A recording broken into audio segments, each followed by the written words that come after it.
our illustrious Honorable Felix Weke. We say that it must surely be well with you. And Ambassador Desmond. This is our first time of seeing this Kangutian in the Nddc community. Since other regime, Nddc have never remembered us, but we are surprised. During his tenure, good thing has come into this Oyigbo. We say, may God bless them abundantly for us. We want to also thank the director or ND of this city for. We say, may God. We have seen the good job that you people has done to us, because last 2 years this road is no-go area, but today the road is motorable. We say, may God bless you people in Jesus' name. And we also pleading, beg you people. Yes, we have seen the good job. We also pleading for scholarship in Oyigbo for our children. And also we have seen our road. We have seen the street road with the street light. We also leak a link road that to where we have action. Like we have a good river where we can dredge sand and other things. We also pleading for Eternal Road and Mass. If you can see, we don't have any communication this place. Please, that one is most important for us, because when we are in village here, you cannot communicate outside. Please, we are pleading Nddc to help us and get us mass in a Nddc area. Please, this is what we can produce in Oyigbo, in our farmland. We want to present this thing to the ND of Nddc. So we use it to say him welcome. May God bless him for his good job.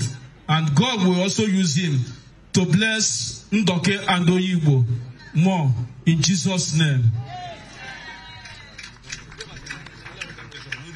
Please, a resounding round of applause for Eze Emudo of Umoshi and the chairman of the clan. Thank you very much, Your Highness. Thank you. Thank you. Honorable Minister, distinguished ladies and gentlemen, I want to once again respectfully recognize the son of the soil, a member representing Ramfak on the governing board of Nddc, Ambassador Desmond Akawo. Please, a round of applause for him. Thank you. On that note, let me bring to the podium member representing Oyigbo Elementai Federal Constituency for his goodwill message, Honorable Felix Weke. Please, a round of applause for him as he comes. Thank you, sir.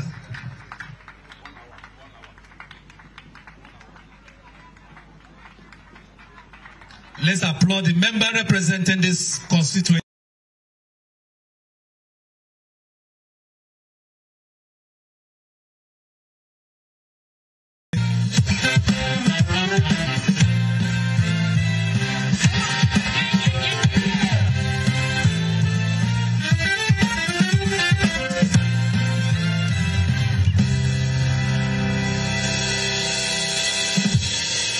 Oyigbo Mamano. Nddc Mamano. Asa Mamano. River State Mamano. Nigeria Mamano. The Honorable Minister for Regional Planning, the Nddc, the distinguished Senator Barinadam Pigi representing us, honorable members, my dear colleagues, the board of Nddc, distinguished ladies and gentlemen, ours is to show gratitude. And we have come out today to show our gratitude to the ND and executive directors of Nddc, led by their chairman, under the Minister of Regional Planning. I would like to say, not to repeat what others have said, that you people came in when all hopes were lost.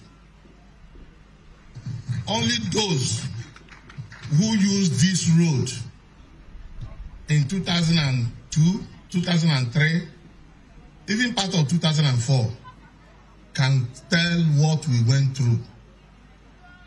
To come from Port Harcourt to this place, a journey of 1 hour will take you 4 hours. So, for the first time in our history, Nddc came and wiped our tears. We say, thank you, Mamano.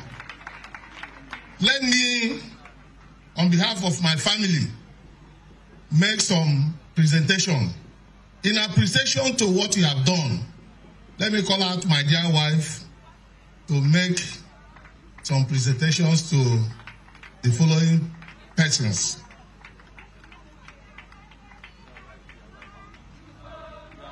One,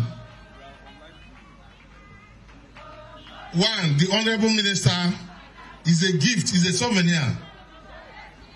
The second will go to the Chairman of Nddc and the Managing Director of Nddc, Executive Director, Finance and Administration, Executive Director, Projects, Nddc, Executive Director, Corporate Services, Chairman Senate Committee on Nddc, Senator Barinada Piggy, and Chairman House Committee of House of Representatives of Nddc. Please make the presentations and thank you. God bless you. Thank you very much, Honorable Felix Nweke, member representing Oyigbo, Tai, and Eleme Federal Constituency. Thank you for those warm thoughts. Thank you very much. Thank you. Announcing the arrival of the distinguished senators of the Federal Republic, members of the Senate Committee on Nddc, ably led by the Chairman, Senate Committee on Nddc, Senator Ekpeyong Asokwo.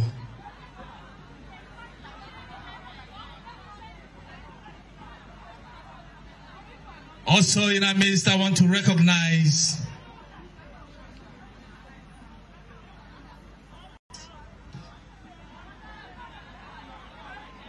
the representative of Senator Ned Nwoke, Honorable Opia Joshua. You're welcome. May I respectfully recognize the arrival of Senator Asokwo Ekpeyong, Chairman, Senate Committee on Nddc. Please a round of applause for the distinguished senator. You are welcome, sir. Senator Abba Moro, we recognize you. Senator Neda Barnabas Emmanuel, we recognize you. Senator Titus Zam, Senator Allwell Onyeso, Senator Benson Agadaga, we recognize you, distinguished senator. Once again, Senator Barinada Mpigi, members of the Senate Committee on Nddc. Not leaving out Honorable Godwin Eshet, who is in the entourage of the Honorable Minister of Regional Development. Thank you very much. Thank you. Distinguished ladies and gentlemen, at this point, I want to bring to the podium the man who is intentionally transforming the Nddc from transactions to transformation. A man who is committed to the development of youths and women of this region. May I, at this point, bring to the mic for his address the MD, CEO, Nddc, Chief Samuel Obuku, PhD. Please Please, a resounding round of applause for him as he makes his way to the podium.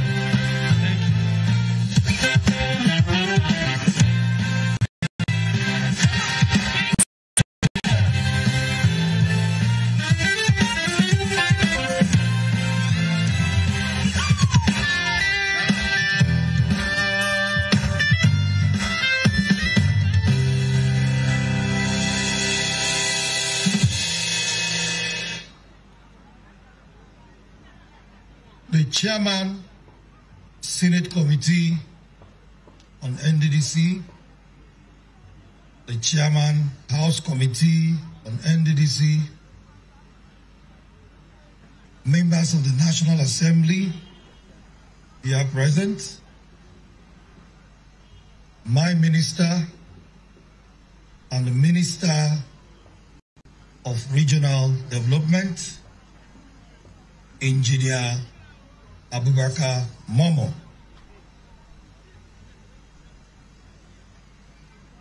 The Chairman of the Nddc Board, Executive Directors,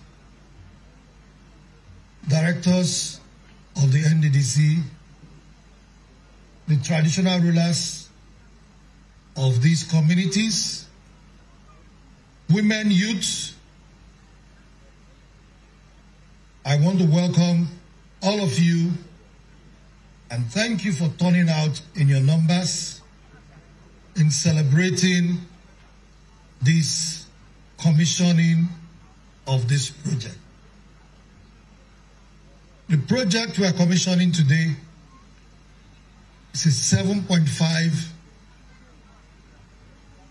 kilometers road linking Oyigbo to Umboji, starting from Obunuku Umosi, linking these communities in Oyigbo and Nddc, all in Oyigbo local government area of Rivers State. Just like as it was highlighted, this road was not passable, not until our attention was drawn to the suffering of these people under the Renewed Hope initiative of Mr. President. I was happy to hear when the honorable member representing this federal constituency said they had lost hope. When people lose hope, the only thing that brings hope back to them is when the hope is renewed. And because our activities are driven by the Renewed Hope initiative, today I believe the people of this area, they now have hope. Just on Saturday last week, the Nddc inaugurated the Abraka to Oben Road project linking Delta and Edo State, a 9.6 kilometer long road. Today we are here again commissioning this road. By next week Thursday, we'll also be in Owerri commissioning another 9.5 kilometers road. We are now in a series of showcasing what the Nddc has been doing in the past 1 year. For us, it is a time for accountability. To tell the people of the Niger Delta that Mr. President did not just appoint us to just be sitting down in our head office without doing anything.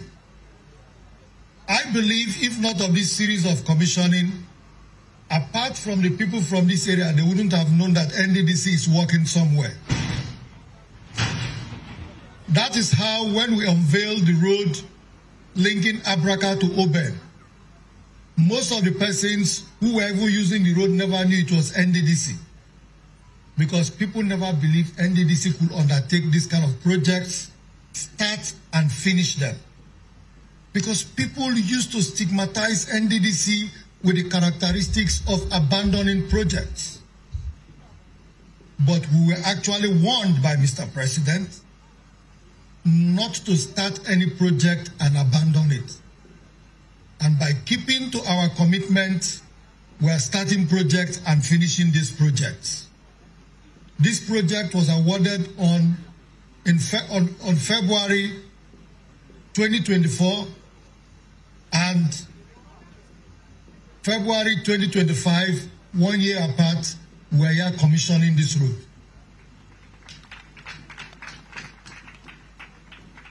That is how we want to start showcasing, in the process of accountability and probity to the world, what Nddc has been doing in the past 1 year.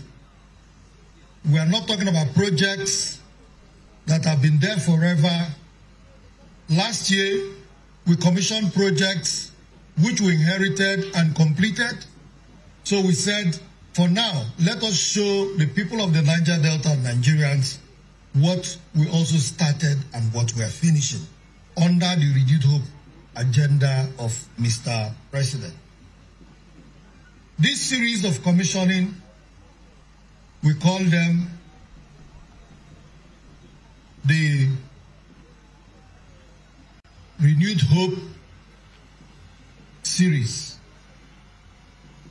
bringing hope to the people of the Niger Delta and telling them that renewed hope is real. Because when we appointed, we were actually given the scripts of the policies of the Renewed Hope administration, where we even signed a performance bond with the ministry in January last year. So what we are doing is keeping to our own part of the bargain and assuring the people of the Niger Delta that Nddc is working. And I believe you will agree with us that Nddc is working.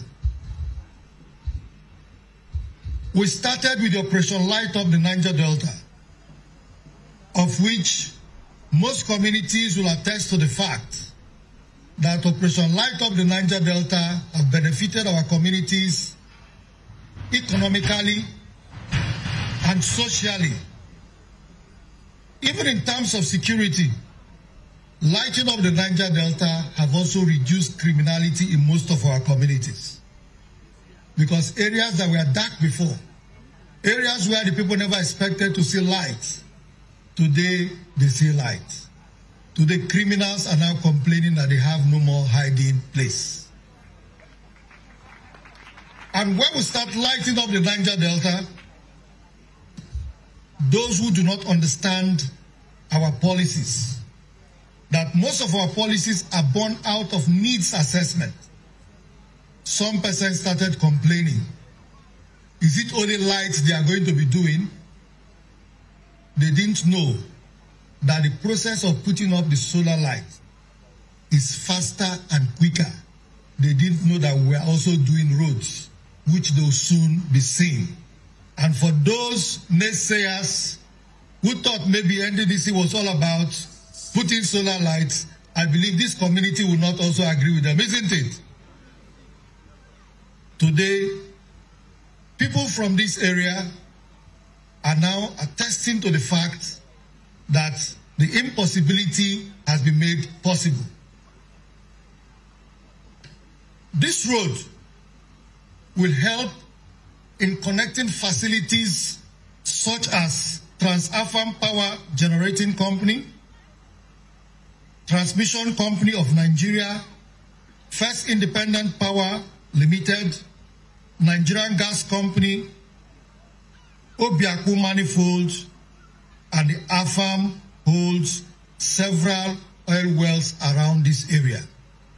So it is also going to support our partners who are the IOCs who also contribute towards the funding of the Nddc, which was part of the assurance we gave to them. When they complained that some of the reasons why sometimes they would drag in contributing their 3% was because Nddc was not carrying out projects in areas of the operations, we made that commitment that we are going to change that narrative. And this road is one of those evidence that we are changing that narrative. It is going to benefit the IOCs. It's going to benefit the companies around here who are also paying tax to government. It is also going to benefit the community. It is also going to improve on the commercial life of the communities around this area. Just for your information, the River State government have done its own part by carrying the road all the way down to Oyigbo, the community where the road started. But in complementing the effort of the River State government, the Nddc had to take it up from that point to where we are today. That is to show that as an interventionist agency, we are rather playing a complementary role to what the state governments are doing. And we look forward to more partnership with state governments across the region. Having connected the road to this area, today we're also going to be flagging off the rehabilitation of Mboji Mwagbai to Akwete Road, which will link the road further to Abia State and Akwa Ibom. This now becomes a short bypass to Akwa Ibom for those who want to go to Akwa Ibom from River State. These are all the roadmap we have drawn. And we are committing to you that under the supervision of our minister, under Mr. President's policy of the Renewed Hope agenda, we are committed to bringing smiles to the face of the people of the Niger Delta. The people of the Niger Delta today are lucky to have committed individuals who have shown love to the Niger Delta. By showing love to the Niger Delta is by showing love and smiles to the Nddc. Let me start with Mr. President. Mr. President have decided to give a marching order by putting his eyes on Nddc, by making sure that if Nddc never used to work, he wants to see Nddc work. And that is the drive we are using to work. He has passed this down through the Minister of Regional Development, who does not also allow us to rest on our oars, who is also putting us on our toes to ensure that Mr. President's mandate is carried out in the Niger Delta. We also have a very fine young man and a very beautiful young lady who are the chairmen of the House and Senate committees of Nddc, who are determined to ensuring that if Nddc never worked before, DC should work in their own time. They've given Nddc all the necessary cooperation, all the necessary support by ensuring that there is a cordial relationship between the Nddc and the National Assembly. We really want to thank them for all that. Then we also have our father, the Senate President, who is the chairman of the National Assembly, who have assured us that anything Nddc needs from the National Assembly will be gotten expressly. That was why our 2024 budget was passed within 24 hours, first in history. That is because a Niger Delta son is seated on the throne in the National Assembly. So for us in Nddc, I am saying all this as part of our presentation of accountability and probity that we have no excuse not to perform, because we'll be giving all the enabling tools to perform. Nobody has heard of any quarrel or rancor between the National Assembly and Nddc. Nobody has heard of any rancor between the ministry and Nddc. Then to crown it up, we have a board and a chairman who is policy-oriented and not driven by what he's going to get. Because he's policy-oriented, he has been able to put the board in a position where everybody thinks of policy.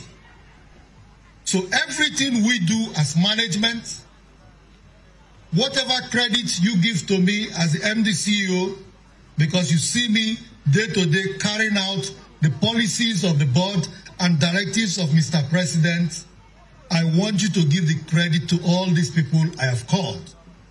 Because my Holy Bible told me that give what is Caesar to Caesar and give what is God to God. I will not take someone else's credit. And even the Bible says, the Lord does not like sharing his glory. So I will not stand here to share the credit that is either supposed to go to the National Assembly or to the Senate President or to the President or to the board of the Nddc or to the Minister of Regional Development. Please let us accord the credit to where these credits are coming from. We are just their servants that are carrying out directives that are being given to us. So I want the people of the Niger Delta to thank these people in what they do, the effort they put in to ensuring that we are celebrating the new Nddc that we are seeing today, the new Nddc under renewed hope that is carrying out projects across the Niger Delta.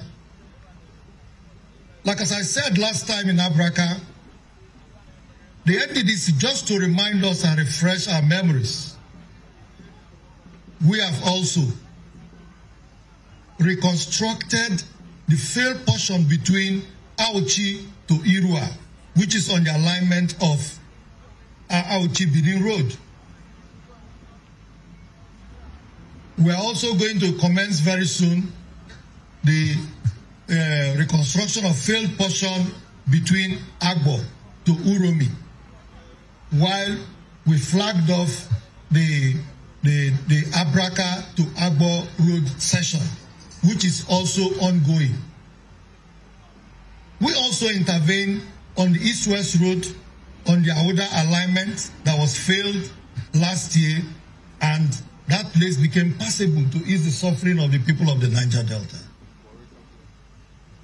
Warri-Sapele Road was also rehabilitated, and we are going to be undertaking Sapele to Benin.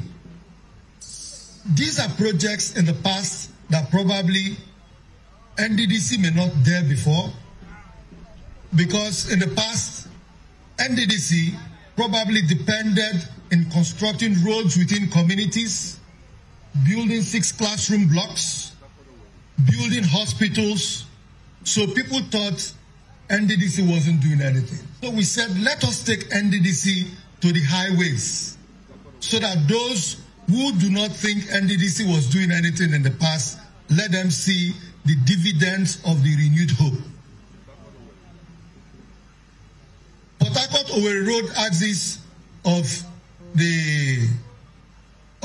that alignment too, the Elele to Owerri aspect that is also failed.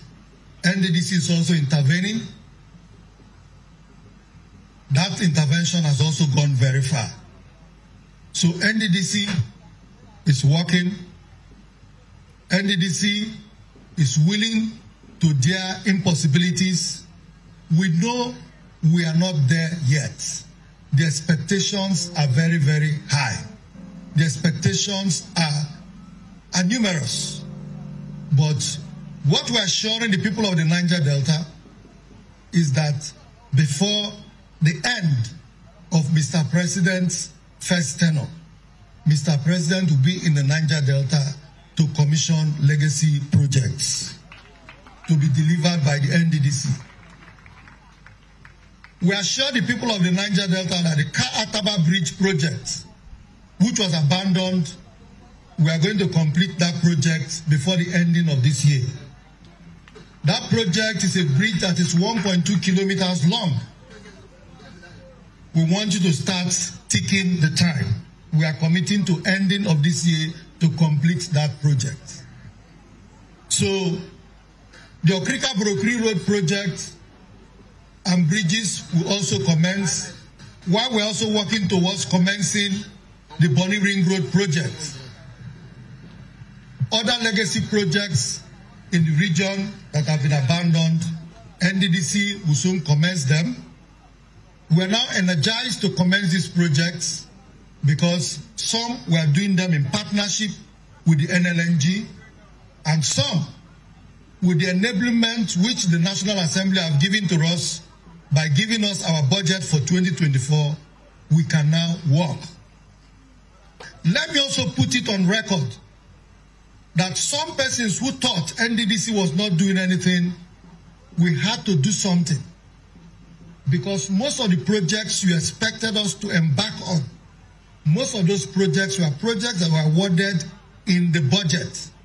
And because we never had a budget before then, there was no way we could touch those projects.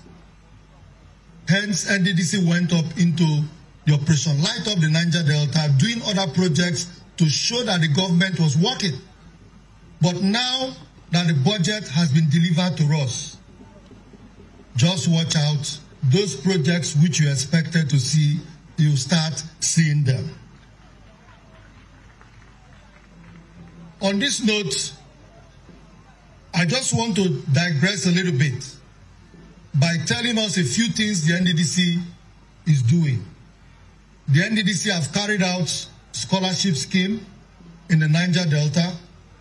Just last year alone, our scholars, about 14 of them only from Coventry University, graduated with distinction, where we had the highest number of distinction from any group in that school. Others too had distinction in different schools too. But for the year 2025, we are also trying to ensure that we carry others along. Knowing that there is inflation, we have decided to also start the local postgraduate scholarship scheme, which will be for 600 persons to complement the 200 foreign postgraduate scholarship.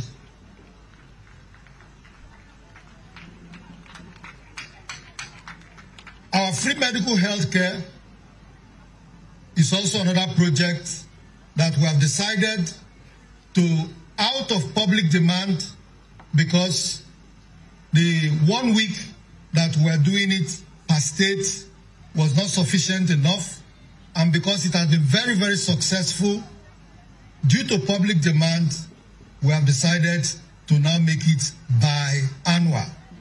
So we are going to make it twice a year. So we are going to start the flag off of the 2025 free medical health care scheme between 13th to 15th of March. It is going to be across the 9 Niger Delta states. So we'll start this quarter, half of this year, then by the ending of the year, we're also going to do the next one. These are some of the soft developments Nddc have been doing. The youth internship scheme, which we promised to our youths, at least we've started the payment process. But people should understand that as you're looking at Nddc, when we say we are transiting from transaction to transformation, it is because we want to ensure that we are subjected to probity and accountability. And subjecting ourselves to probity and accountability, that is why most of our activities are going to be database. Like the youth internship is database. For those who are doubting the processes, you can go to the data and you find out that on the portal, you find out that most of the people who have benefited, the 10,000 persons, they are people from the Niger Delta, and those who are benefiting will not benefit in subsequent programs. That is the benefit of it. Now, the Niger Delta Chamber of Commerce will soon do the inauguration of the Niger Delta Chamber of Commerce, and we are working towards ensuring that we give them an initial takeoff of 10 billion naira that will also help in supporting small and medium scale enterprises, because we have that in the provision in the budget. So there are so many things, programs and activities which the Nddc will be coming up this year with, all guided with one thing, that we are open to criticism and we are ready to engage with anybody that have positive and constructive criticism. We are not perfect, but we are willing to learn from all of you. Stakeholders, politicians who have supported us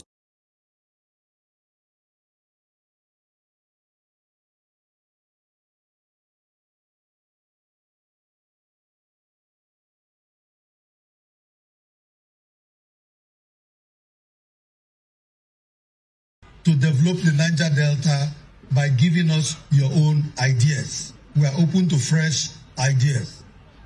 On this note, Honorable Minister, National Assembly members, our special guests, ladies and gentlemen, I want to thank you for listening to me.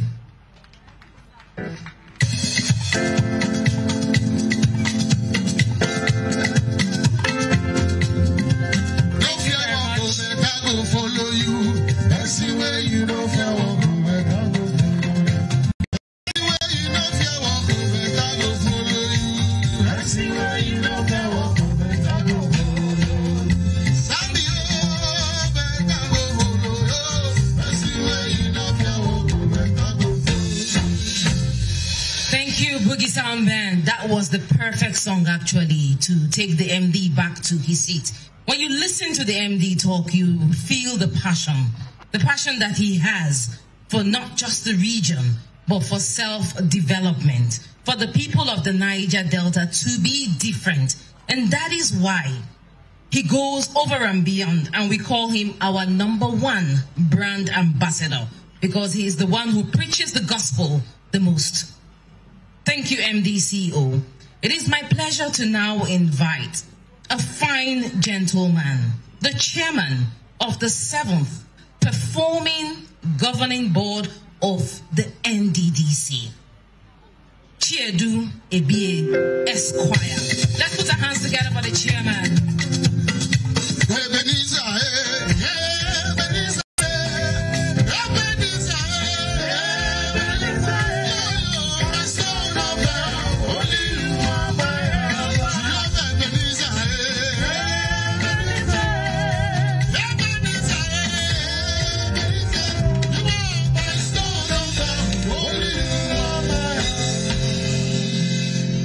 Members of the National Assembly, led by the distinguished Chairman, Senate Committee on Niger Delta, and also the Deputy Chairman of the House of Reps Committee on Nddc. Our very dear Honorable Minister of Regional Development, permit me to stand on the already established protocols. Today's commissioning on this very strategic road network connecting several communities within Oyigbo L.G.A is indeed remarkable. As the MD said, we've been able to achieve a lot within the period of time that we've been here. These achievements have only been possible due to the good partnerships that we've established. Partnerships that deliver positive results. And these partnerships stretch across the various stakeholders, beginning with the National Assembly, the Honorable Minister, who we've almost turned into a traveling salesman, is always coming back to the region from Abuja to join us here. The communities, and also the state government. So we thank each and every one of you for this support. We thank you for the cooperation. We thank you for this relationship. Because if not for these partnerships, we would not be able to deliver. But more importantly, and one thing the MD left out, is the new governance structure we're putting in place. This is a governance structure that has painstakingly been worked on by KPMG. With this, the board and management will be guided by this new governance structure. Because like he said, we need to be accountable to everybody, whether it's the people, the National Assembly, the Honorable Minister, and last but not the least, Mr. President. So we will continue to do our best. We will continue to showcase everything we do. We will continue to ensure that at the end of our tenure, when we all look back, we will say that, yes, the 7th Governing Board and management of Nddc has done very well. Once again, I thank each and every one of you for your time, and God bless the Niger Delta region. Please, a round of applause for our dear chairman, a man who is very precise and direct. A round of applause for him. Thank you, Mr. Chairman. Distinguished senators, ladies and gentlemen, at this point, I want to bring to the podium for his address the distinguished senator representing Rivers Southeast, Senator Barry Impigi. Please, a round of applause for him as he comes. This is his senatorial district.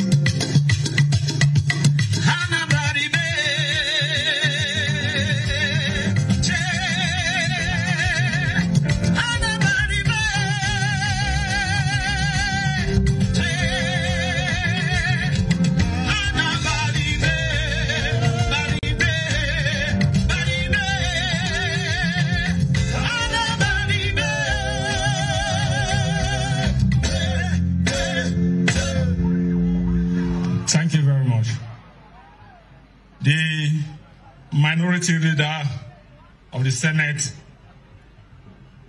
Comrade Senator Abamoro, the Chairman Senate Committee on the Nddc, Senator Ekpeyan, distinguished senators that are here, the Chairman House Committee on the Nddc, and other distinguished members, other honorable members, the Managing Director, stroke CEO of Nddc, our Honorable Minister of Regional Development, distinguished ladies and gentlemen.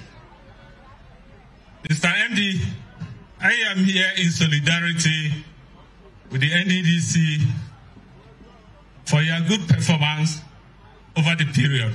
But I want to formally congratulate you for your 25th year anniversary and the performance you are establishing within the region.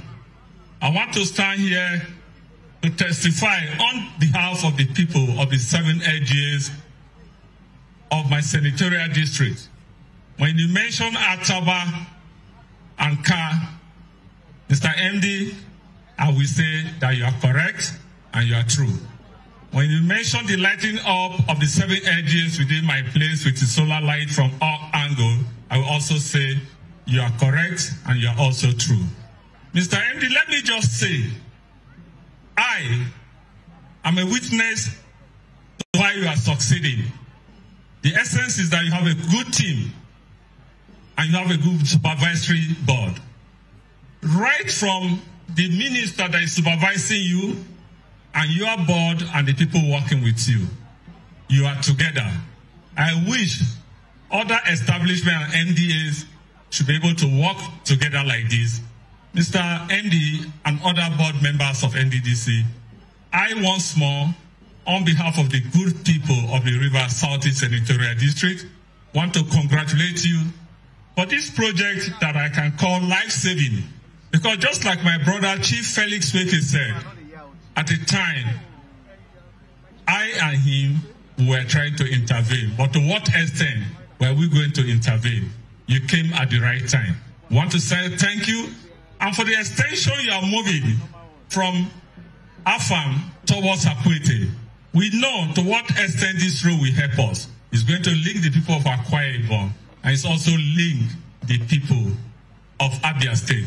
You are going more regional. I want to say thank you. And we're urging other agencies of government that are not doing well at this point to do exactly what you are doing. God will bless you. Thank you very much. Please, a resounding round of applause for the distinguished senator representing Rivers South-East District, Senator Barry Mpigi. Thank you for that kind words.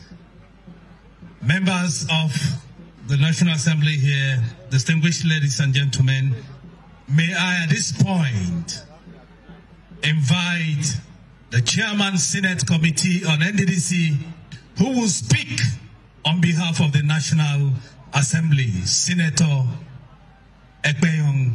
Please, a round of applause for him as he made his way to the podium.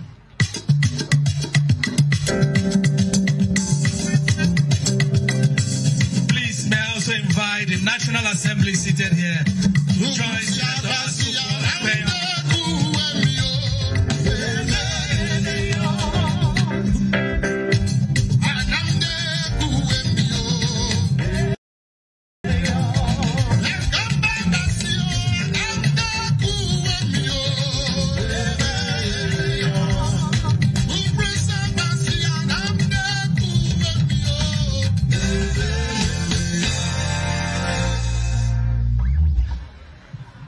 Thank you very much.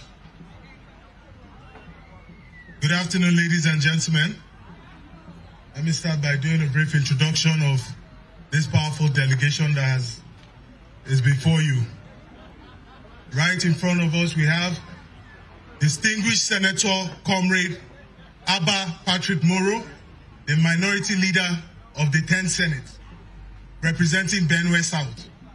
We also have the host senator, Senator Mpigi Barinada, Rivers Southeast, and the chairman of the Senate Committee on Works. We have Senator Orwell Onyeso, chairman, Senate Committee on Federal Character, representing Rivers East.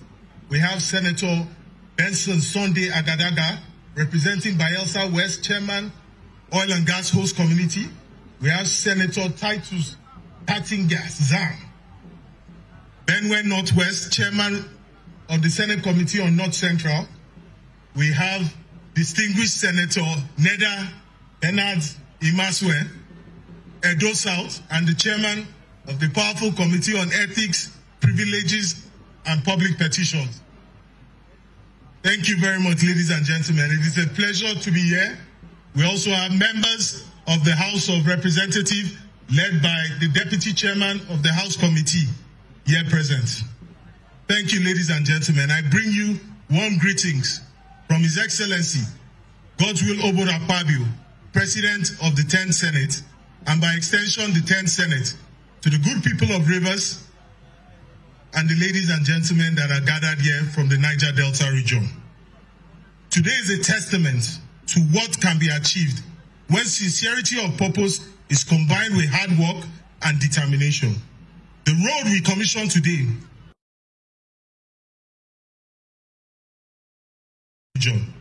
but I must admit, the challenges are immense. Our people have suffered from poor infrastructure and environmental devastation for too long.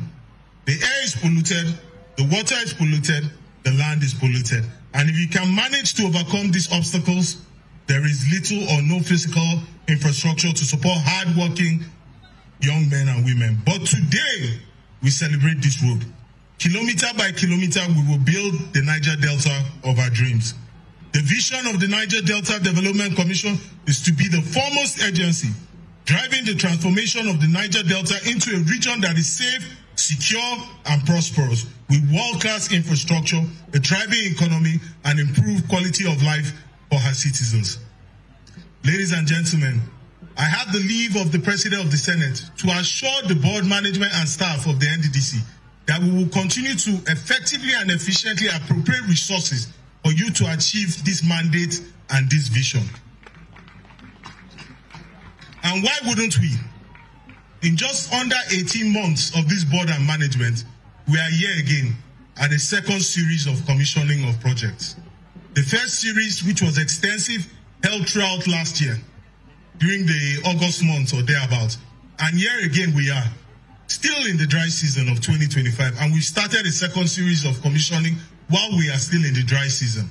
The Niger Delta Development Commission is working hard to bridge the gap in the infrastructure of the region. Just to buttress the points that the managing director mentioned when he spoke about Operation Light Up the Niger Delta. Some days ago, I happened to look at a satellite imagery of the Niger Delta region from 2022. It was juxtaposed with a satellite imagery at night of the Niger Delta from this year. And ladies and gentlemen, I can tell you that the Niger Delta is beginning to look very well illuminated. The Light Up project, Niger Delta, is working very hard. You can now imagine what the Niger Delta region will look like in 2 years from now, when our rural regions and our hinterlands are well illuminated. Ladies and gentlemen, I do not doubt that this board and management, with the support of the Senate committee, headed by my humble self, will go a long way in achieving this mandate. The future is bright, and together we will build a region of our dreams. Thank you, and may God bless the Niger Delta.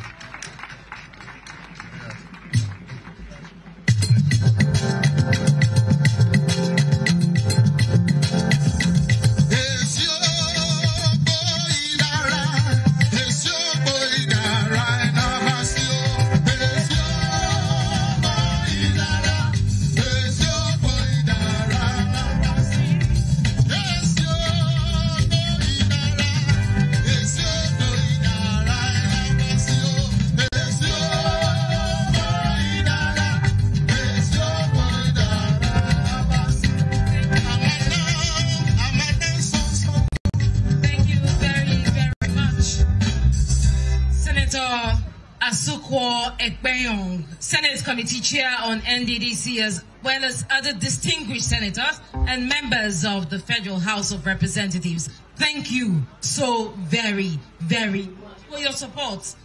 Like the MD said, he will not share the glory, and he will give credit to where credit is due. And it is because you have supported the Nddc that the Nddc is thriving as it is thriving.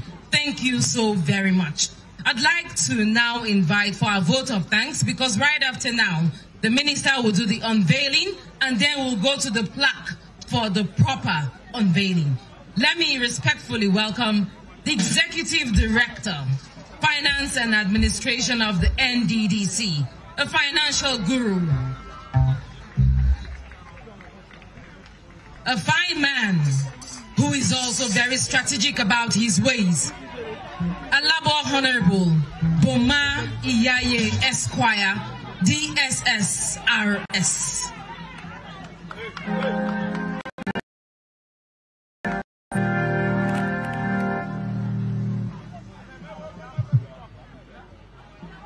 The Honorable Minister for Regional Development, Engineer Abubakar Momo. For want of time, let me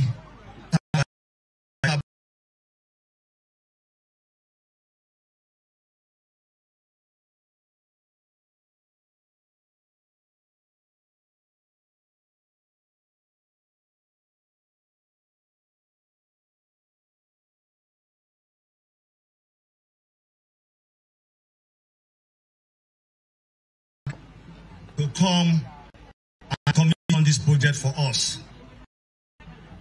Honorable Minister, we cannot thank you enough.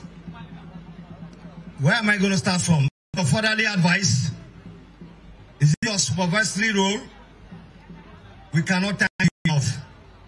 But all we want to say is that as you have continuously supported us.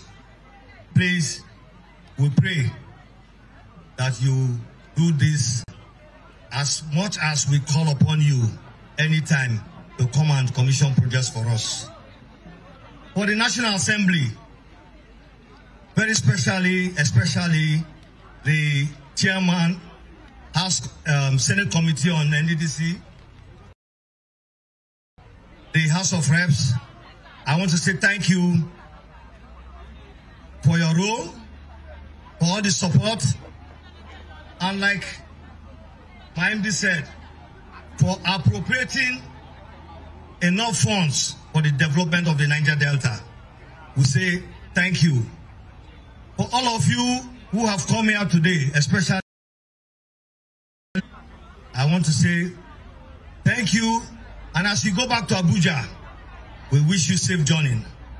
For our host community, Ndoki Mamanu, Mamanu, Asai Mamanu, I want to thank you specially for your cooperation.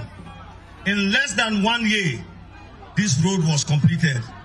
If you had not cooperated with the contractors, we will not be here celebrating. So I want to say thank you for your cooperation. For what you have said, you want at the appropriate time when employment is approved by the National Assembly, Ndoki indigenes will be employed in Nddc. Be rest assured. Once again, I thank everybody for sparing time to come and witness this epoch-making occasion. I say thank you. God bless all of us as we live here in Jesus' name.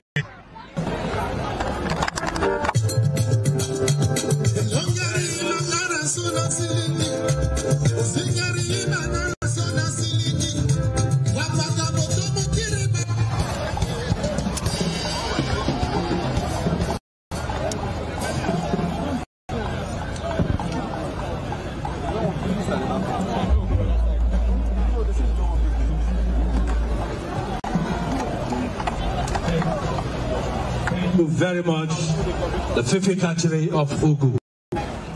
Thank you. Distinguished senators,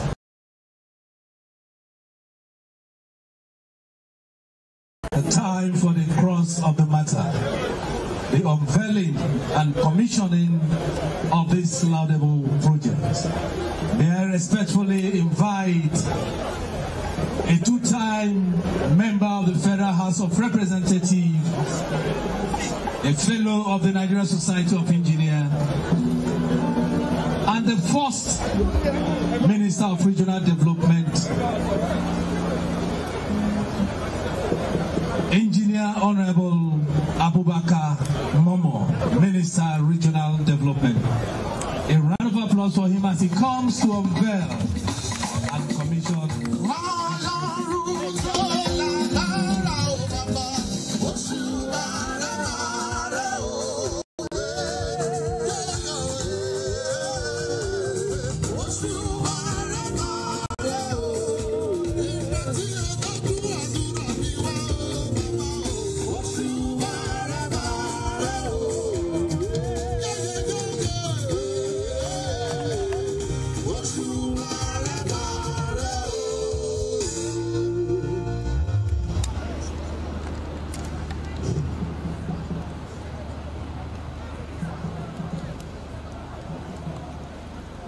The Chairman, Senate Committee of Nddc, members of the National Assembly here present. Let me also recognize the representative of the Chairman of House Committee on Nddc, which is literally the Vice Chairman of the committee, Honorable Jafaru Leko. Let me also recognize the presence of all senators and members of the House of Representatives here present, the Chairman of Nddc, the Managing Director, and other Executive Directors of Nddc.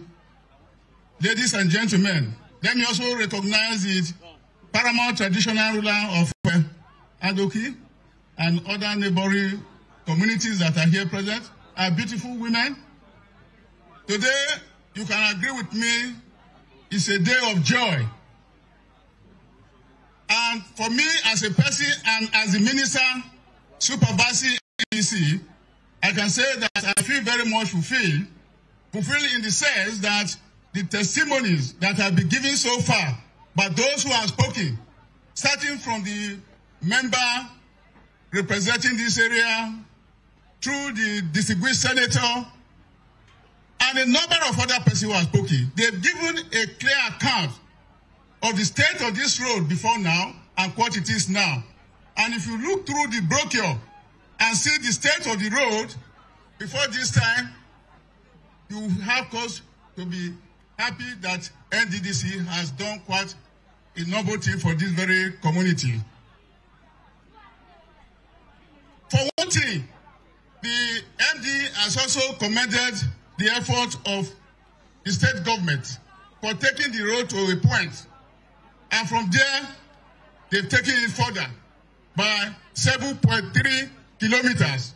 I think the 5.5 kilometers that was mentioned was just 1 point. From there, another 1.something kilometers. So the total length of the road that we are commissioning today is 7.3 kilometers.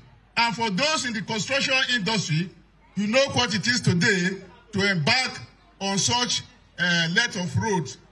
So I think Nddc has done quite a lot. Those who criticized me recently, particularly some youth, say, why was I defending the board of Nddc and also the MD?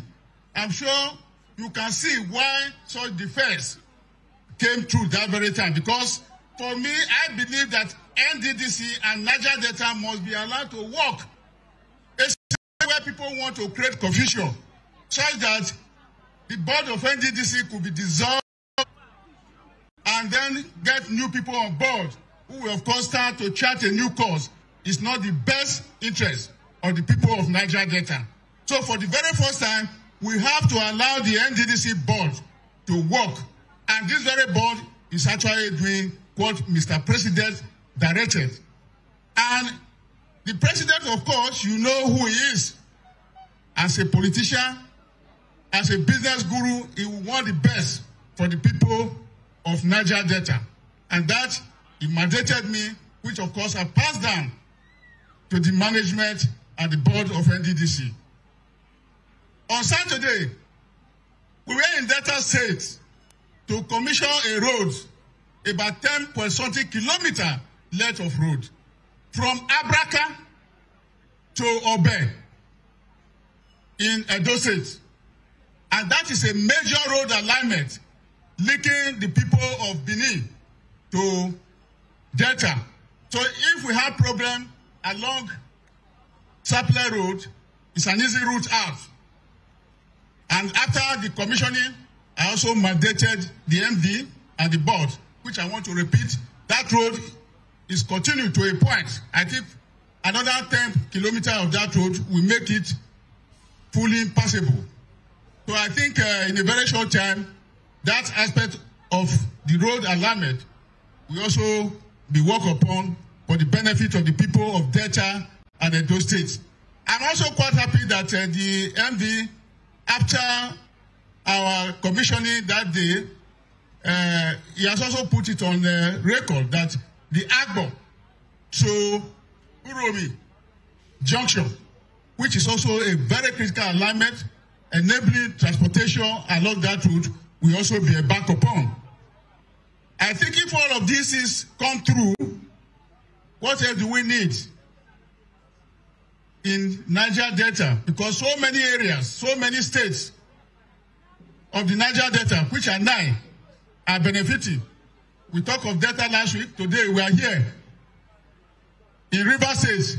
Next week, by the grace of God, we'll be in Imo State. All other states are coming. I think that is what Renew Hope agenda of Mr. President is all about. And I cannot, of course, commend the Nddc and the management team for what they have done so far without pay tribute and respect and regards to Mr. President, who, of course, from time to time, had always asked me, how is Niger Delta faring? How is Nddc? And I've always got a good report to tell you. For the past 4 days, I've been in this region, starting from Ogoni, because I was with the Minister of Environment to assess the ongoing projects in Ogoni land. And we passed through all the various segments of development that are going on in Ogoni land, ranging from soil remediation, water treatment, boreholes, and the gigantic water project to Center of Excellence and Hospital. And having gone through all these projects for the past 3 days, I feel very happy. I say, yes, Niger Delta is on course. And I'm happy that the distinguished senator representing that area was also in our entourage for the past 3 days, and also members of the other members of the National Assembly from that area. I say that with that, and with what we are seeing here today, Niger Delta, of course, is on course. And Mr. President, we thank you very much for the support.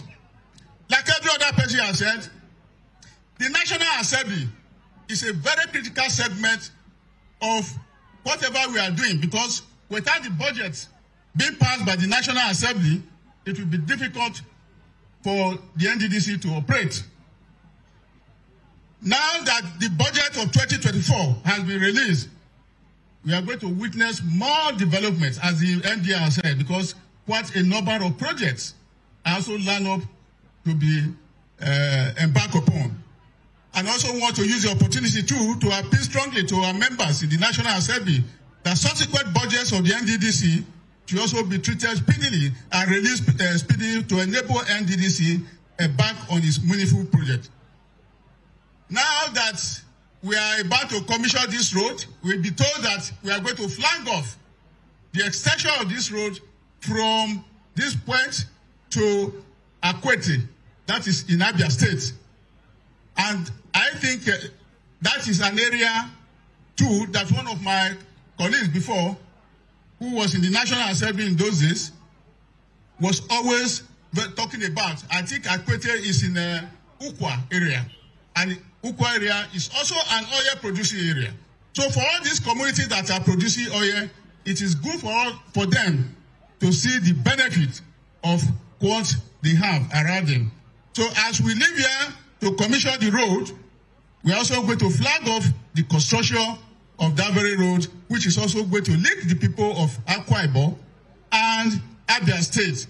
And with the road alignment completed, I'm sure we have a shorter route from Port Harcourt going to either Uyo or other parts of Oyigbo and Abia State.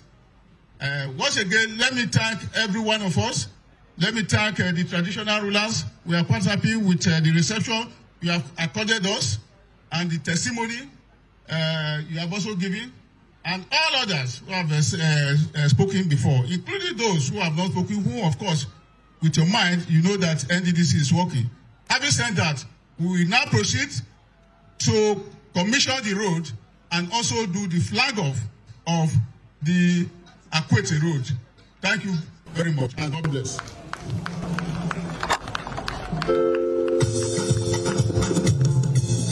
Thank you very much, the Honorable Minister of Regional Development.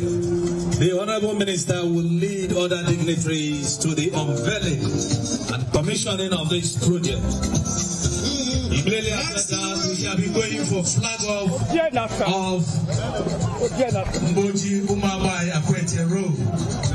And also a section of Akwete, assuming the ultimate road to Alliance Road, which was handled by Minister of Niger Delta but was abandoned. The Minister will do all that this evening. Thank you. It's a pleasure having you listen to us.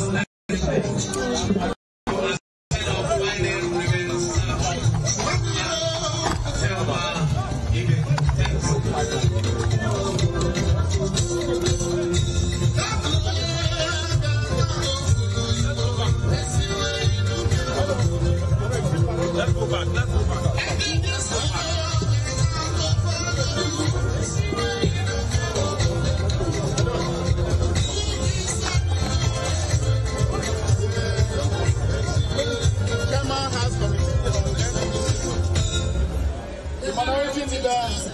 of the Senate, all other distinguished members of the Senate, the MPs, and other personalities, including the representatives of the GOC.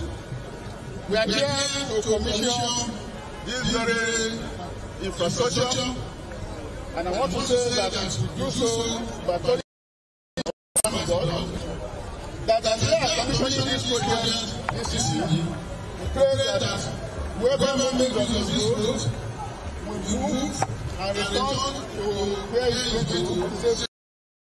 And we are commissioning this road for the benefits of mankind and to the glory of Almighty God.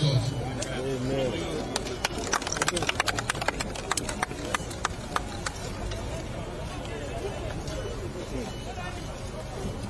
Nddc Development Commission (Nddc) construction of Oyigbo road network Obubu Emosi Obiafo Road Oyigbo local government River State constructed by Nddc Development Commission (Nddc), commissioned by L.G.A, Honorable Minister of Regional Development on 26 February 2025. To God be the glory. Thank you very much.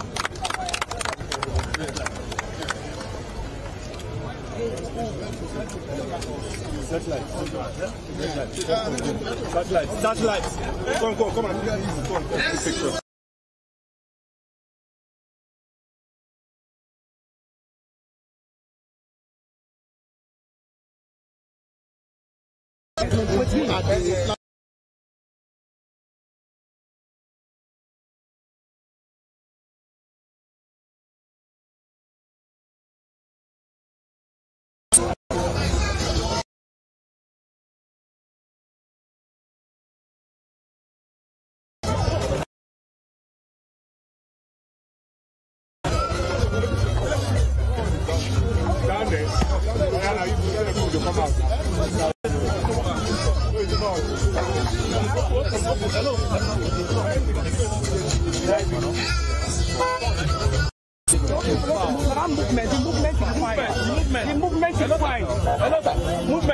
Movement is fine. For the road. For the camera. For the camera. It's fine. Only not see. Let's go back.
Welcome back from the live telecast. We'll now continue with our regular programs. Stay tuned.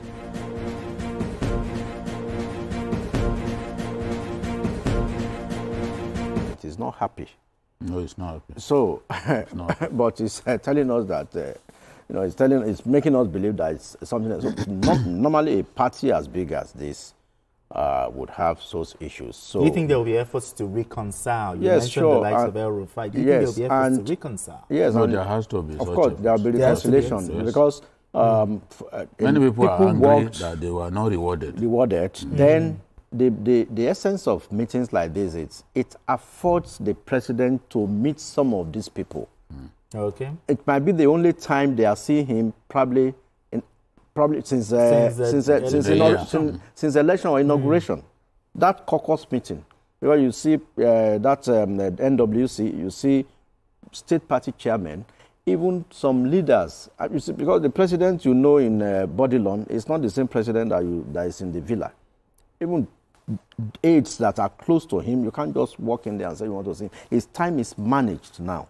So the kind of time they were having with him, even the chairman of the party will need, even governors will need to take their turns to see him by scheduling appointment, because he is not only dealing with APC now, he's also dealing with PDP governors, he's dealing with issues in Africa, issues of Trump's presidency. So he's distracted on so many fronts. That is it. So, I mean, but then it is important. This meeting ought to have held in September, but, I mean, they said because of the climate change conference, which weighed down the president and some other people, the one that was held in, was it Dubai or Doha, and in the UAE, they had to shift it and everything, but I mean, thank God it's holding now. But then they should not wait till another 1 year to hold the next one, because there are guidelines, there are timelines in the party, there are rules that you must hold NEC, NWC, caucus meetings, because the essence of a political party is meetings like these, things will be discussed. That what the president shared on the security situation in Zamfara, the party leaders will take it, those from the states will take it further to the states. They will discuss it at local government levels. They will discuss it at ward levels. I mean, ward meetings hold every Thursday all over the country. Their information is disseminated. The kind of things they hear from here, they will further pass it down. And those are the grassroots will also be part of it, because it's not everybody that will watch television or listen to radio. But at those party meetings, in a ward, for example, you see everybody coming together. They will tell them, this is what our government is doing at the ward level, at the state, at the local government level, at the state level, at the central district level, and at the federal level. So they share information, then they tell themselves, they assure themselves. Like Usodima was saying, the party is united, but then they should bring everybody on board, especially those who helped to get the president to win the election. Okay, just in 2 minutes, the issue of reconciliation. The former Kaduna State guy, he was conspicuously absent, and he made some allegations, very strong allegations, that someone in the president is running a one-man show. The reconciliation, how should it be addressed? I think that many people who are bitter. Even the matter of the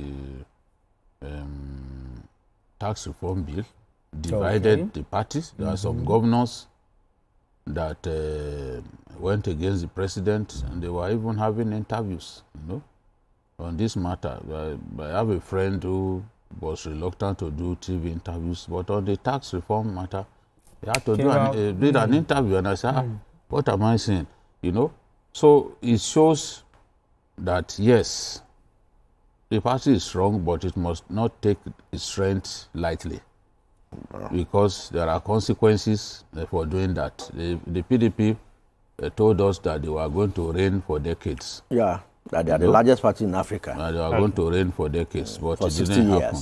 So APC knows that they have to work hard to please our people in terms of the deliverables of this presidency. Our people need to be made happy. Government has to perform and be seen to be performing. And once it is clear that the government is working hard for the Nigerian people, President Tinubu does not even need to campaign that much. Our people are not difficult to please. Sure. If you work for them, it will be very apparent that you are working for them. And this president must know that he must make good changes happen, positive changes, make them happen, and let Nigerians begin to feel that is the difference maker. And Sure. People who today will say, look, I regretted voting for him, he still has a chance to prove such people wrong. Exactly. The same mouth that was used to, how do the Yorubas say? To call Adegu. They will use it to call Adegu. Yes. So I'm happy that they had this meeting. It has to be continuous so that they can share ideas about and governance. just before we go, let's hear from some of the Biringwari farmers to confirm, what the president said about improved security in Kaduna. Kasamu do now. Eh? There is 5,000. Yeah, listen, 5,000. That's on 5,000. Na shinkafa kenan. Masarafa. Dubu goma 15,000 bags. 15,000 bags of maize. That comes to how much? 15,000. 15,000 bags. At 55,000. 55,000 times 15,000. Times 15,000. Yeah, come on now. That is 825 million. So he made 825 million from maize alone.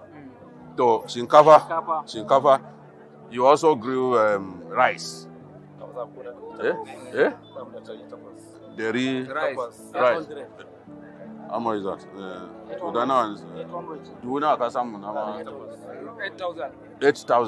8,000 bags. He reaped 8,000 bags. How many bags? 8,000 bags. 8,000 bags. Now shinkafa. What would you say? 60,000 times 800. That is 480 million. 480 million from 480 million from rice. Rice. Sannan kuma kai farin wake. Farin wake. Duna ka samu. Dubu daya.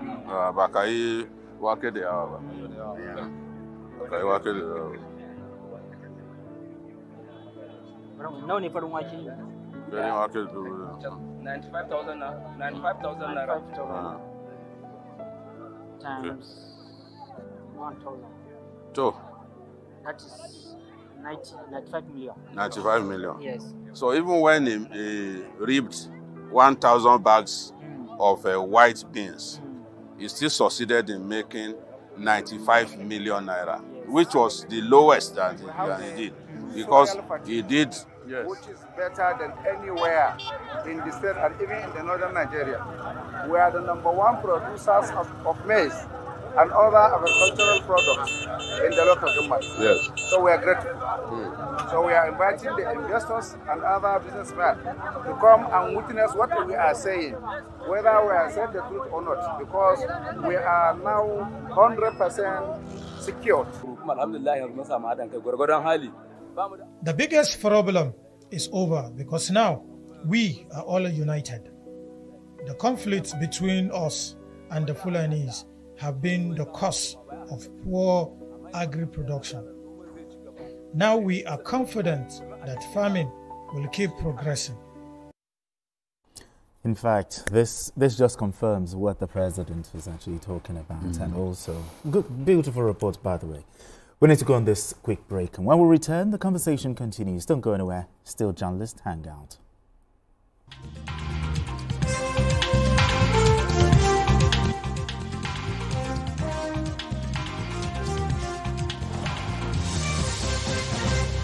15 years ago, we were created with a mission and vision to light up Africa. Now it's 15 years of shining bright in the glory of our amazing might. JRB Solar has made darkness take flight to keep shining in the splendor of our light. From the serene street of Abuja to the bustling street of Lagos, a light shining from Ibagwaka to Lapai and Calabar to Aba, and to all angles of Africa. We are the definition of innovation and dedication for the nation, defying the ugly odds to create a world full of laughter water, love, and light. JRB Solar, the Ogbefio Garaya one of solar energy. Onye Jinjin, Oba Imole, the Agabaidu one. You know, people doubted you when you were born. They said renewable energy may not thrive, but you survived and strived with every fiber of your being to redefine success. You made us know that true success is allowing our little light to shine in dark places. Happy 15th anniversary, JRB Solar Investment Limited.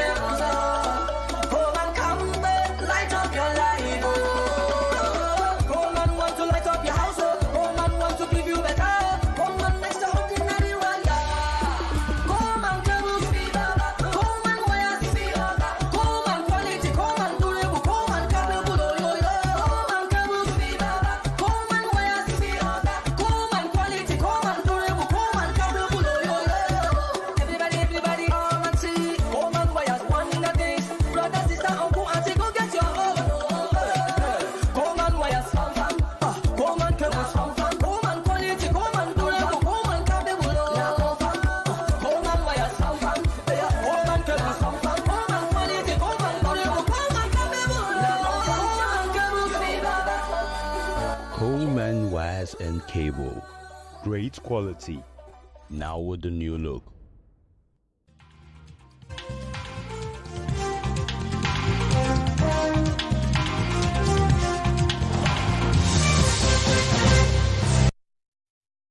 And if you just joined us, it's still Journalist Hangout. I still have Majid Jami right here and also BKO. So let's move straight to our next conversation, shall we? After several weeks of back and forth regarding the leadership crisis rocking the Lagos State House of Assembly over the removal of Mudashiru Obasa as Speaker, a resolution appears to be in sight. President Bola Tinubu and some leaders of the All Progressives Congress APC reached a political solution considered a win-win for all parties. After several meetings, virtually everyone agreed to the political solution. Okay, BKO, we heard there was a meeting, by party leaders who were involved. And what do you know about this meeting? What was discussed and what was reached? Well, it's not one meeting. There have been several meetings. Okay. Political leaders have been invited to intervene. Some of them close to the president, people like Baba Konde, people like Baba Oshoba, Okay. But everyone wants a solution. We can't continue like this, where the situation is like a state of flux. No one knows what will happen tomorrow. Lagos, we've always seen the house in Lagos as the best in the country. Okay. And naturally, we want peace to prevail. We want the lawmakers to be able to exercise their mandate with an open heart.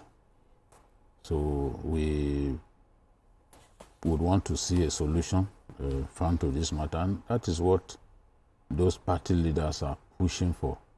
The GSC members they played their part. Some of them have spoken to the president.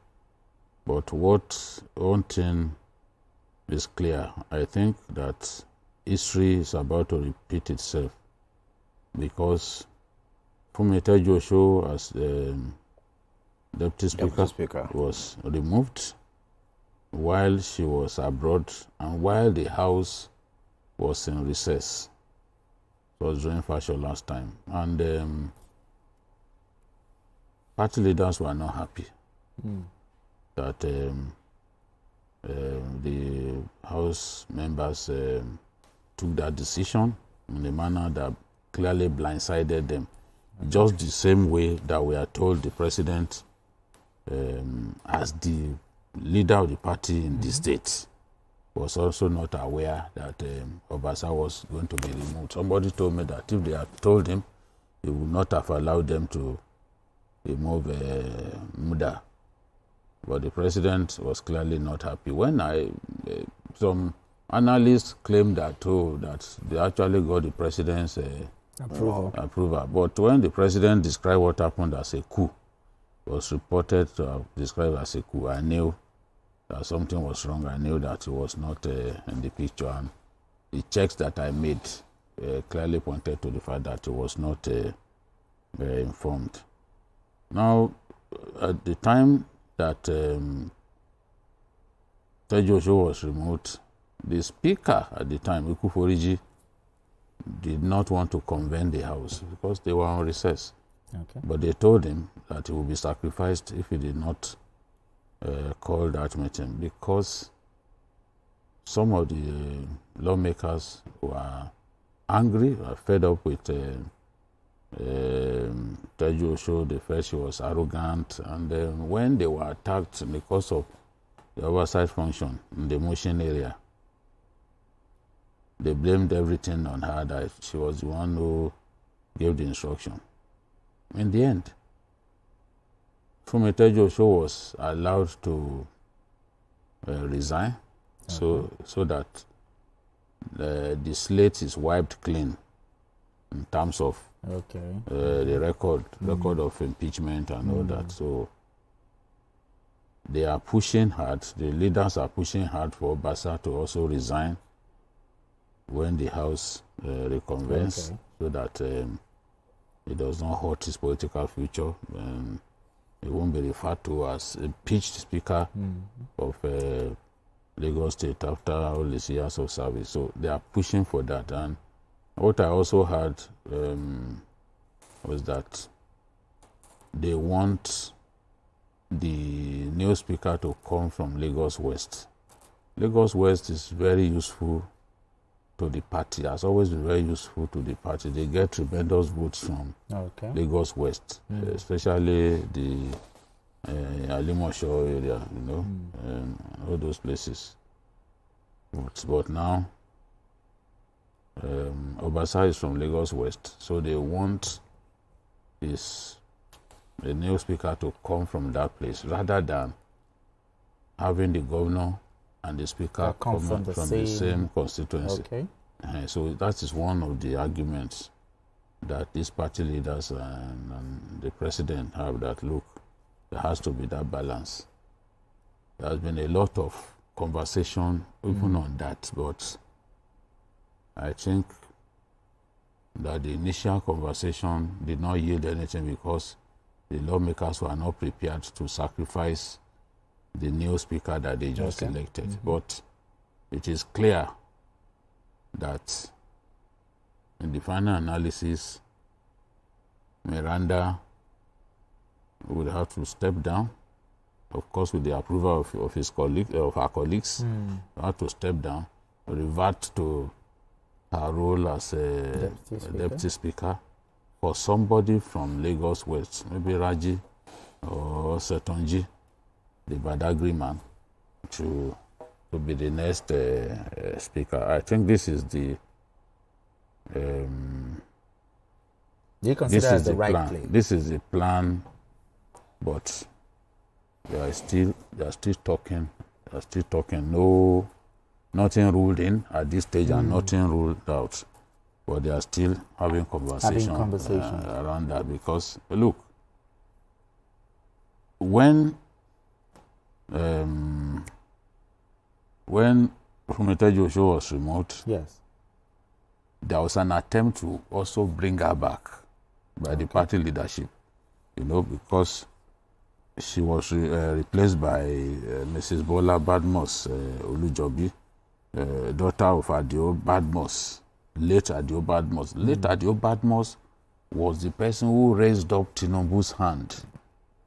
Before the 1999 election? 1998, when the Justice Forum adopted him. Justice Forum was the first group to adopt Tinubu as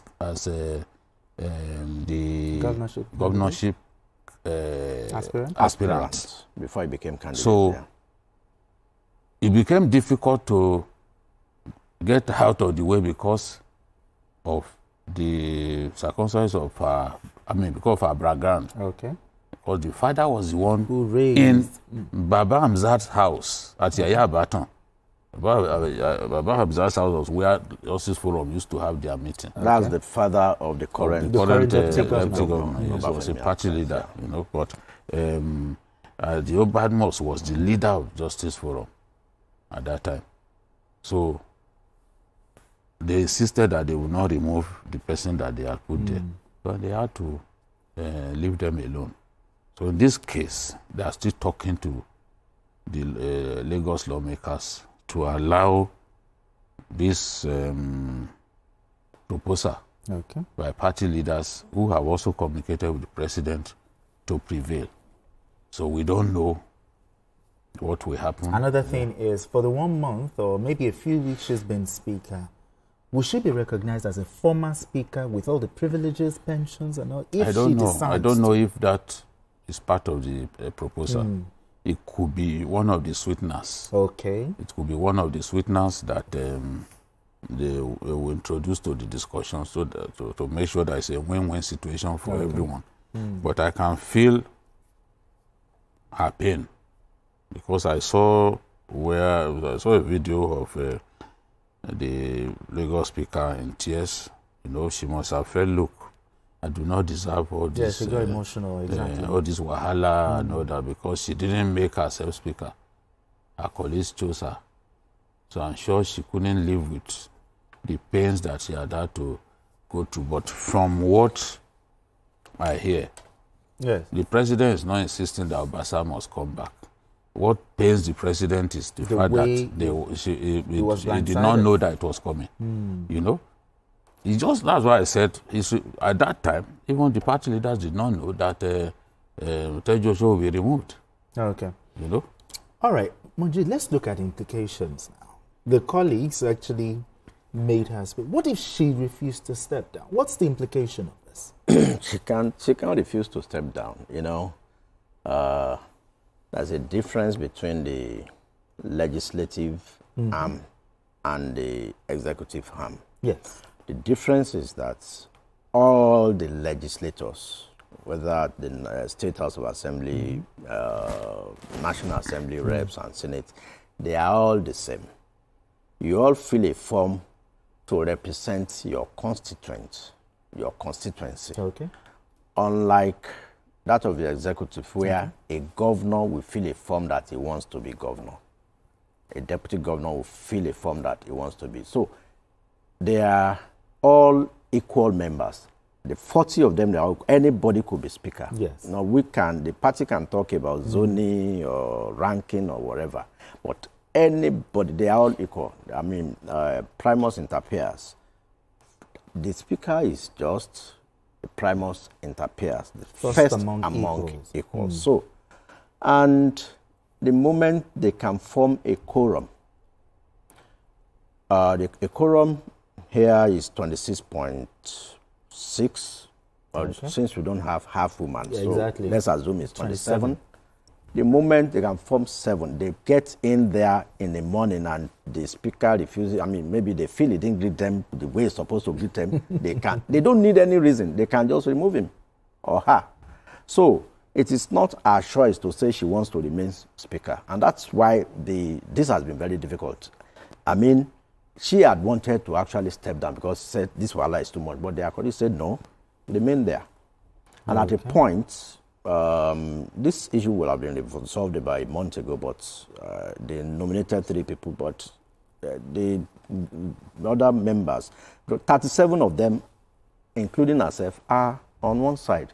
Only 3 are on Obasa's side. But like Jide said, the bone of contention is, and where they couldn't fault the president. Okay.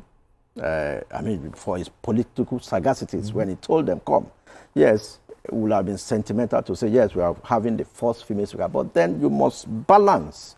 There are 3 senatorial districts in Lagos. Okay. The governor is from Central, the deputy is from East, somebody must be from West. Okay. So you can't have 2 people from Central.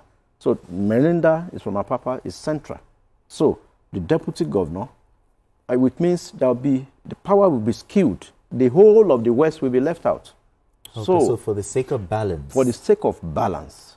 Now, when you want to balance now the issue of, well, how would women feel? I mean, I've been seeing some women lawyers from women organizations. Because some would look at it from the prism of gender. But then, gender is key, but then the political balance of power is also key.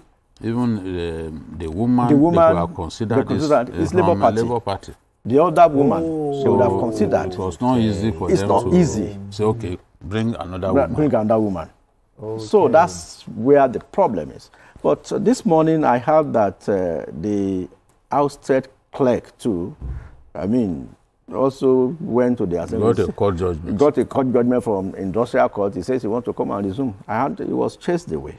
Oh, really? It's part of the drama that is unfolding on Nofeko. He was there this morning. But did they remove him legally? Well,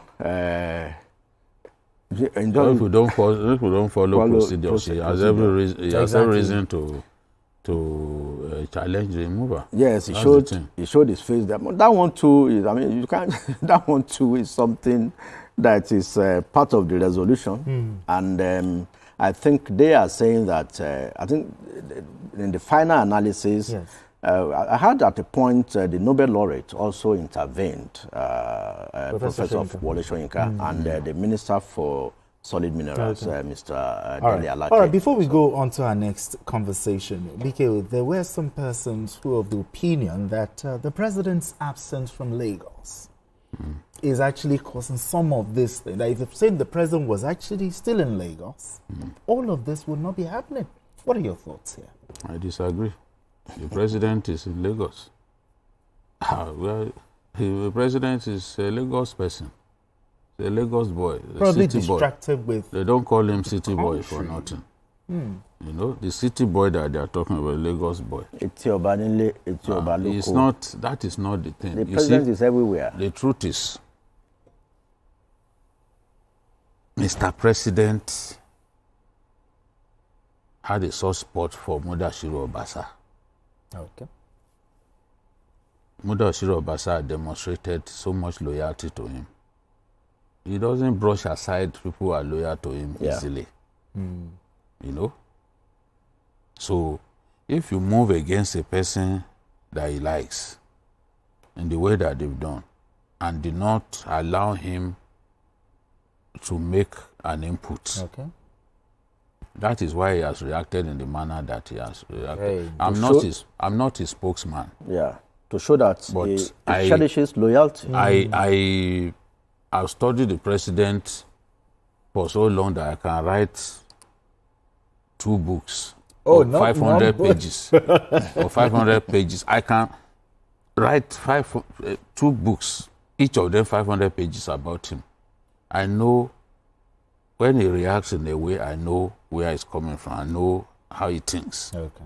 You know his body language. No, I understand his body language. People who are close to me know that I sometimes will say, you can see he's likely to do this, and that's what will happen. Okay. You know?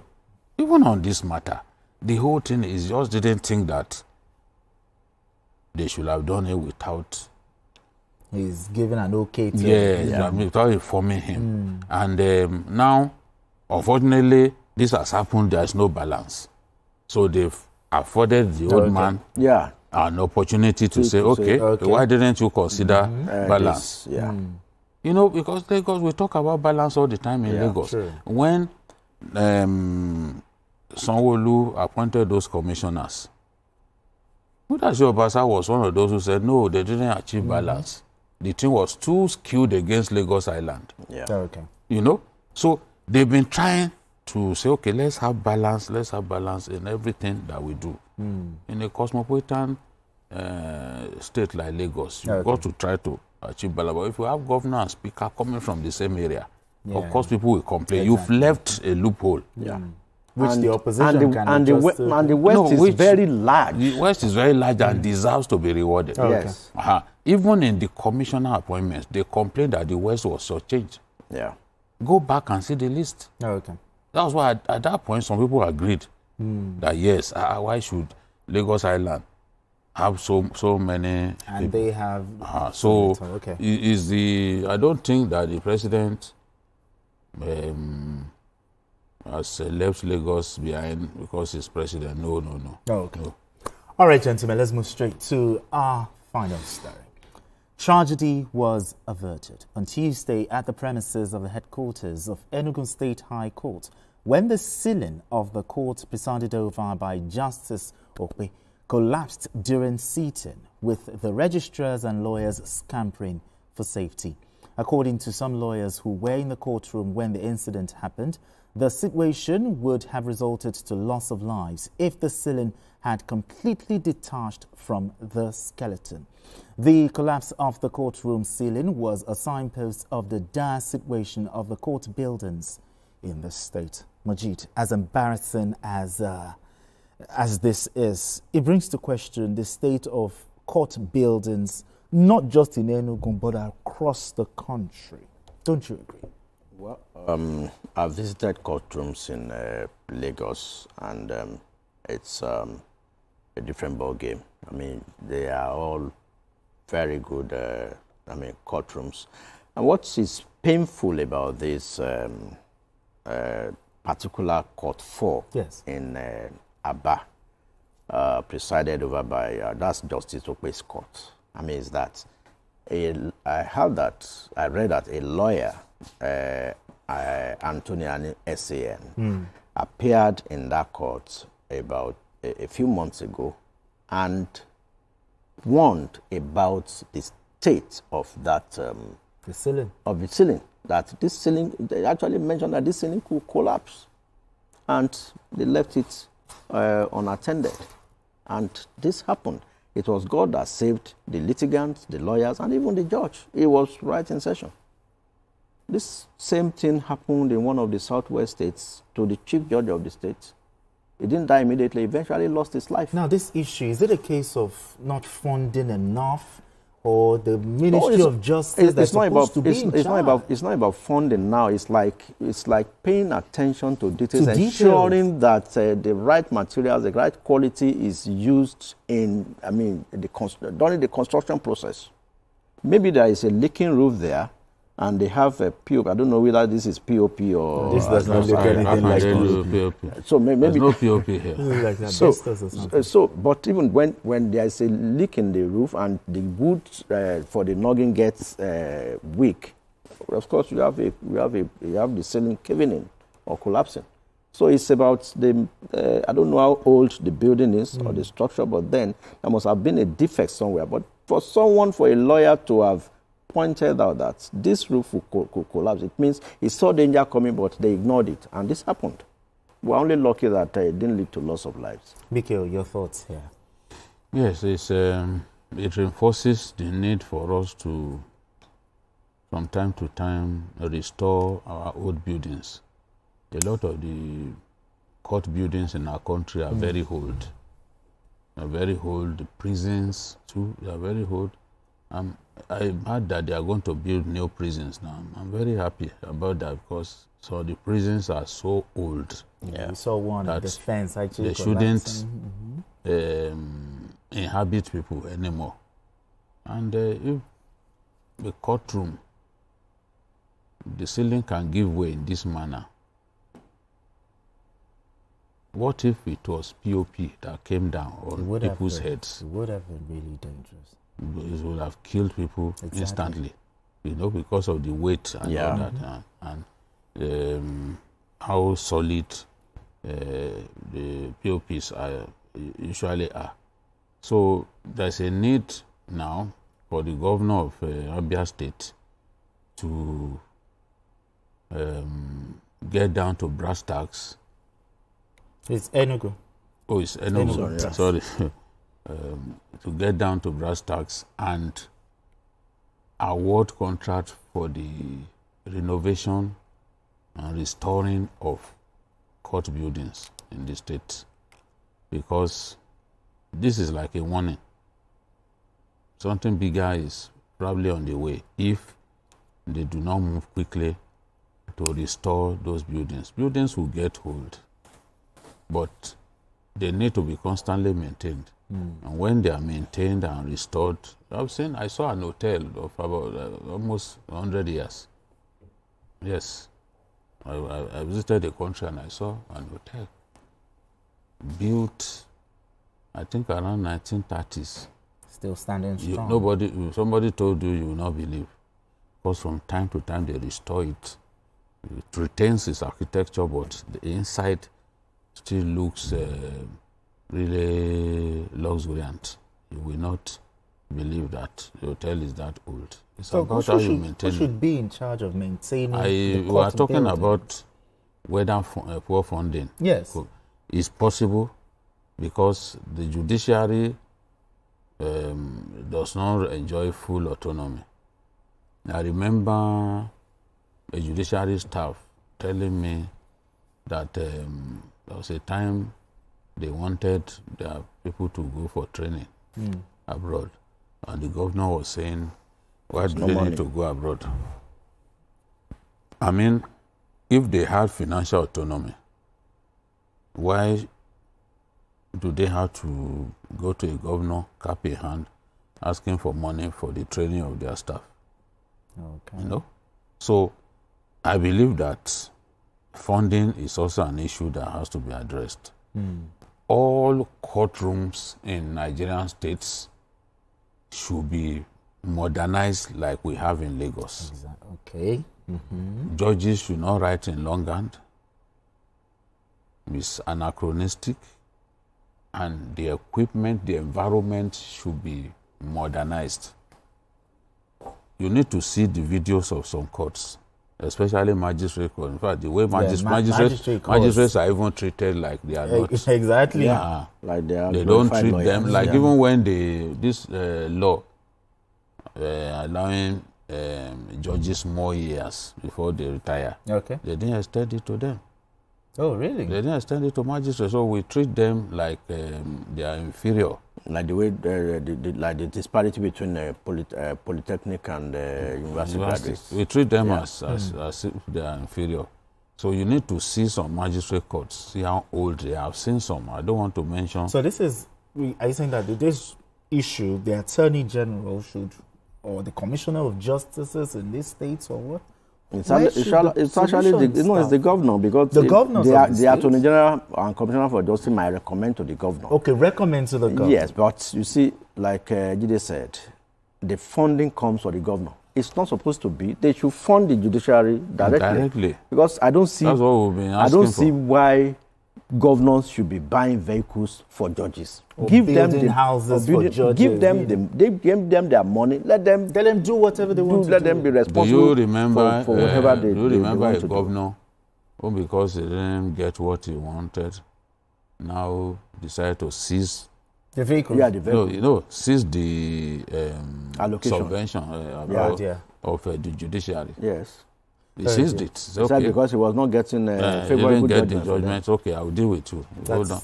That's an embarrassing. And they're supposed to be on first line charge. Exactly. But anyway, it's a fine place for us to leave it, gentlemen. Majid Jami, appreciate you as always. Thank you very much. Team Captain, thank you. Thank you very much for having this conversation with us. And that's it on Journalist Hangout today. Join us tomorrow for another episode of the program. You can watch the repeat broadcast of this episode tonight at 11. Join us on Sunday from 1:30 to 3:30 p.m. for Journalist Hangout on Sunday. We are on YouTube at youtube.com/TVC News Nigeria. I am Benga. Bye for now, and God bless Nigeria.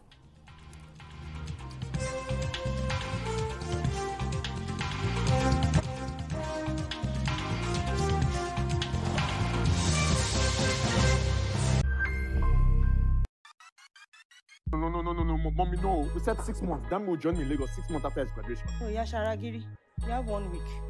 You need to abide by some guidelines. 3 strikes, and I'm shipping you straight back to Mamsi's house in Ibadan. See, the truth is, some of us actually want to do jobs that we enjoy doing, not spend the rest of our lives being miserable and putting our anger and frustration on other people.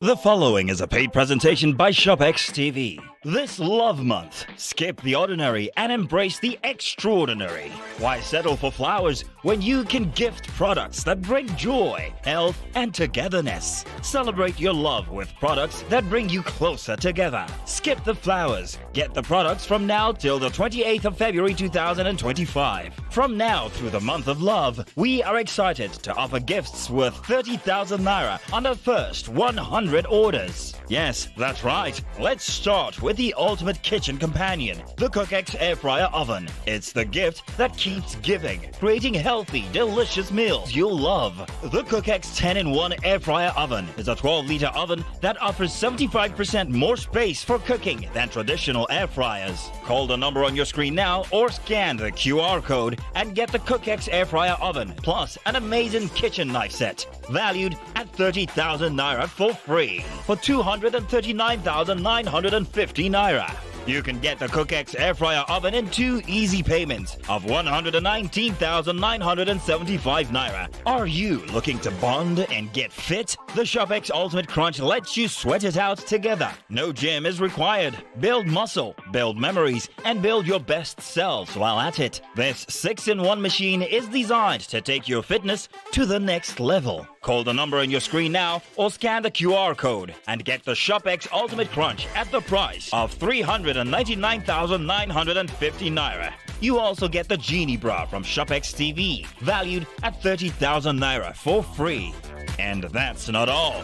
You can get the ShopX Ultimate Total Crunch in 2 easy payments of 199,975 naira. We have the CookX 4-in-1 blender, perfect for whipping up healthy, delicious smoothies for 2. It's love at first sip.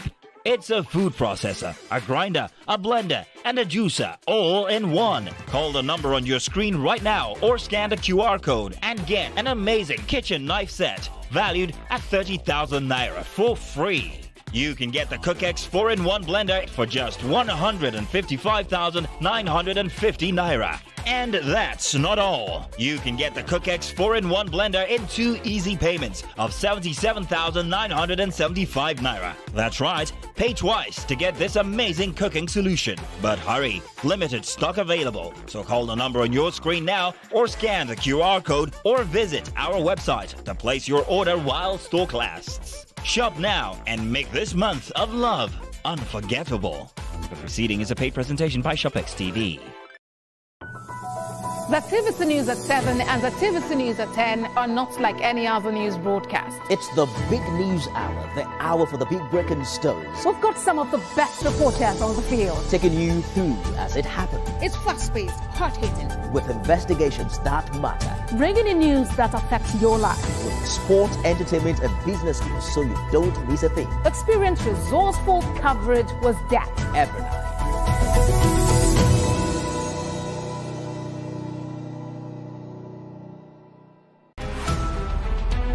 Every major news story is with many perspectives and layered with different levels of impact. Hello.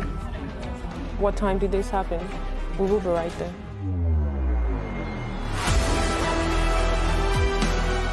At TVC News, we follow the big and major news, gathering the facts, witnessing the outcome. I am here live at the aftermath of the approval of the new national minimum wage.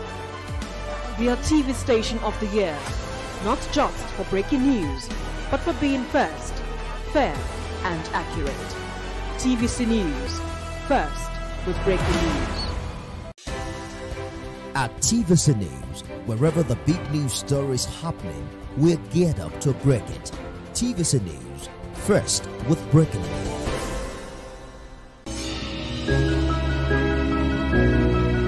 Sometimes it's the story that calls. At other times, the people just want to be heard. Oh, I need students, but I need teacher. Can't continue like this. Their voices re-echoing through time itself. We haven't done anything. If the tide is high, everybody run for safety. Their tears leave a sweet sour taste for all. Their demands, a familiar call beckoning for change. In our world, no one expects a disaster to happen.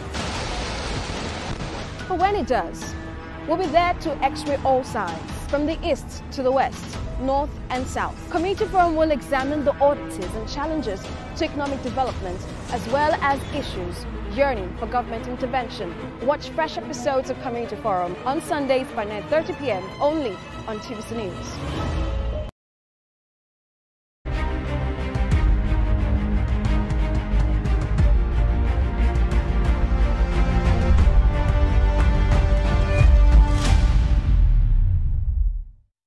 Live from our studio here in Lagos, this is Beyond 100 Days with Nifemi Oguntoye. On the show today, we're discussing the top story in Nigerian party politics, the APC NEC meeting, the first in 18 months. You can join the conversation using the hashtag Beyond 100 Days. Remember to tag at TVC News NG and at Nifemi Oguntoye.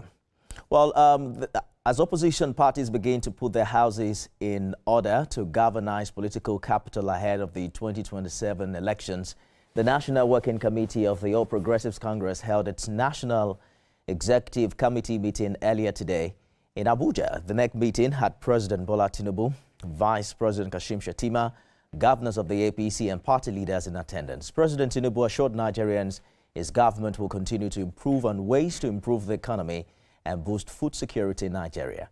National Chairman of the party, Abdullahi Ganduje, also briefed the delegates on activities of the party as well as plans to reconcile aggrieved members of the APC. Your Excellencies, in fulfillment of our promise of taking the party to the grassroots, the National Working Committee introduced a new people-centered approach to campaign administration instead of the usual practice of inaugurating national campaign governorship councils